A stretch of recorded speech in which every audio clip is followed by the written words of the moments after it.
Saudara-saudari terkasih di dalam Tuhan Yesus Kristus, semoga kita semua dalam keadaan sehat bersama keluarga. Saat ini marilah kita mendengarkan bacaan kitab suci dan renungan harian Minggu 21 Maret tahun 2021. Bacaan pertama. Bacaan dari kitab Yeremia. Beginilah firman Tuhan, sungguh akan datang waktunya aku akan mengikat perjanjian baru dengan kaum Israel dan kaum Yehuda. Bukan seperti perjanjian yang telah kuikat dengan nenek moyang mereka, ketika aku memegang tangan mereka dan membawa mereka keluar dari tanah Mesir. Perjanjianku itu sudah mereka ingkari, meskipun akulah Tuhan yang berkuasa atas mereka. Demikianlah firman Tuhan. Tetapi beginilah perjanjian yang kuikat dengan kaum Israel sesudah waktu itu. Demikianlah firman Tuhan. Aku akan menaruh Tauratku dalam batin mereka dan menuliskannya dalam hati mereka. Maka aku akan menjadi Allah mereka, dan mereka akan menjadi umatku. Dan tidak usah lagi orang mengajar sesamanya atau mengajar saudaranya dengan mengatakan, "Kenalkan Tuhan," sebab mereka semua benar, besar kecil akan mengenal aku. Demikianlah firman Tuhan. Sebab aku akan mengampuni kesalahan mereka dan takkan lagi mengingat dosa mereka. Demikianlah sabda Tuhan, syukur kepada Allah. Bacaan kedua. Bacaan dari surat kepada orang Ibrani. Saudara-saudara, dalam hidupnya sebagai manusia, Kristus telah mempersembahkan doa dan permohonan dengan ratap tangis dan keluhan kepada Dia yang sanggup menyelamatkannya dari maut, dan karena kesalehannya ia telah didengarkan. Akan tetapi sekalipun anak, Kristus telah belajar menjadi taat. Ini ternyata dari apa yang telah dideritanya. Dan sesudah mencapai kesempurnaan, ia menjadi pokok keselamatan abadi bagi semua orang yang taat kepadanya. Demikianlah sabda Tuhan, syukur kepada Allah. Bacaan Injil. Inilah Injil Yesus Kristus menurut Yohanes. Dimuliakanlah Tuhan. Di antara orang-orang yang datang ke Yerusalem untuk merayakan Paskah, terdapat beberapa orang Yunani. Orang-orang itu pergi kepada Filipus yang berasal dari Betsaida di Galilea, lalu bertanya kepadanya, "Tuan, kami ingin bertemu dengan Yesus." Filipus pergi memberitahukannya kepada Andreas, dan berdua mereka menyampaikannya pula kepada Yesus. Tetapi Yesus menjawab mereka, katanya, "Telah tiba saatnya Anak Manusia dimuliakan. Aku berkata kepadamu, sesungguhnya jikalau biji gandum tidak jatuh ke dalam tanah dan mati, ia tetap satu biji saja. Tetapi jika mati, ia akan menghasilkan banyak buah. Barang siapa mencintai nyawanya, ia akan kehilangan nyawanya.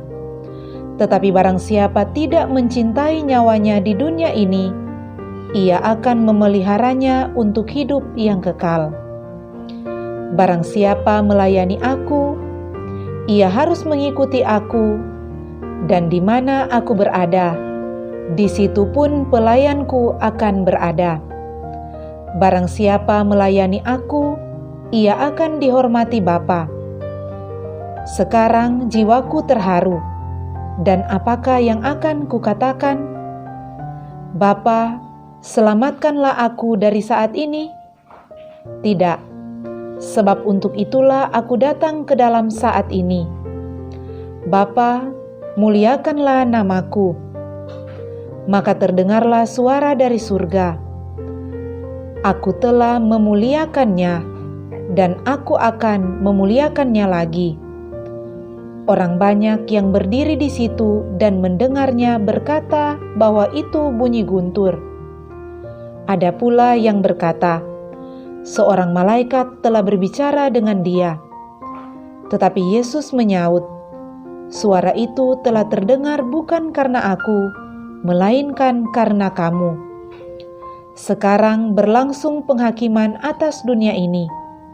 Sekarang juga penguasa dunia ini akan dilemparkan keluar. Dan aku, apabila sudah ditinggikan dari bumi, aku akan menarik semua orang datang kepadaku. Ini dikatakan Yesus untuk menyatakan bagaimana caranya ia akan mati. Demikianlah Injil Tuhan. Terpujilah Kristus.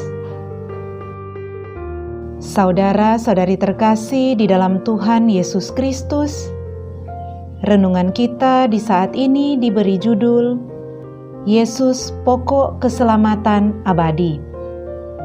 Saudara-saudari terkasih, hari ini adalah satu pekan sebelum pekan suci, ketika kita akan merayakan kasih Allah bagi kita dalam sengsara, kematian, dan kebangkitan Tuhan Yesus.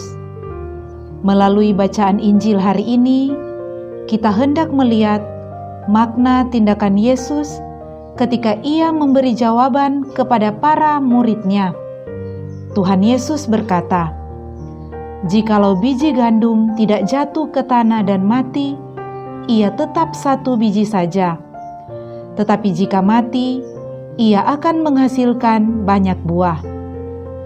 Sebagaimana biji gandum, Tuhan Yesus juga harus merelakan segala sesuatu, termasuk hidupnya sendiri, agar membawa kehidupan baru bagi dirinya sendiri dan bagi orang banyak.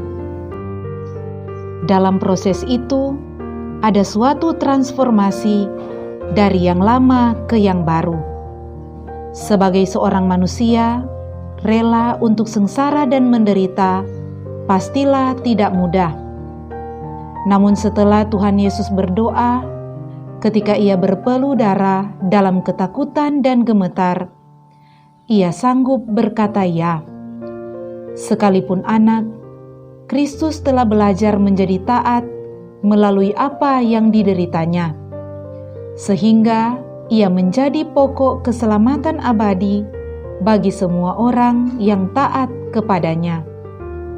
Tuhan Yesus taat memenuhi tugas perutusannya dengan kata-katanya sendiri. Tuhan Yesus berkata, "Apabila sudah ditinggikan dari bumi, aku akan menarik semua orang datang kepadaku."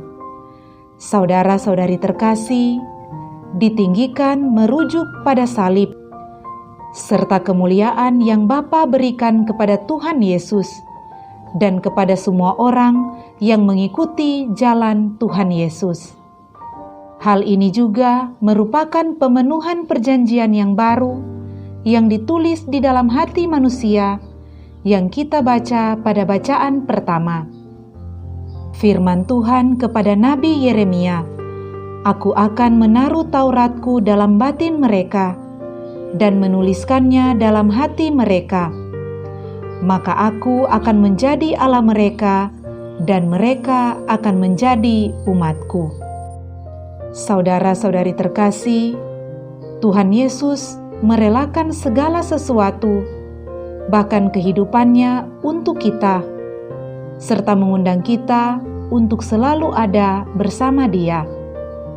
Marilah kita memohon keberanian dan kepercayaan kepada Bapa, bahwa kehidupan, kebahagiaan, dan pemenuhan yang kita rindukan terletak pada hal merelakan dan membiarkan Allah masuk dalam hidup kita.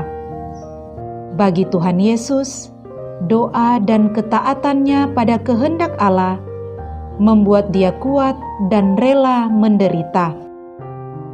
Saudara-saudari terkasih, oleh karena itu, marilah kita belajar taat seperti Tuhan Yesus. Karena sekalipun Dia anak Allah, Ia belajar untuk menjadi taat lewat apa yang dideritanya. Karena bagi semua orang yang taat kepadanya, Tuhan Yesus menjadi pokok keselamatan abadi. Marilah berdoa. Allah Bapa yang Maha Baik, kami bersyukur atas keselamatan yang Engkau anugerahkan kepada kami melalui Putra-Mu Tuhan kami Yesus Kristus. Mampukanlah kami untuk taat seperti Putra-Mu, sebab Dialah pokok keselamatan abadi kami. Demi Kristus Tuhan dan pengantara kami. Amin.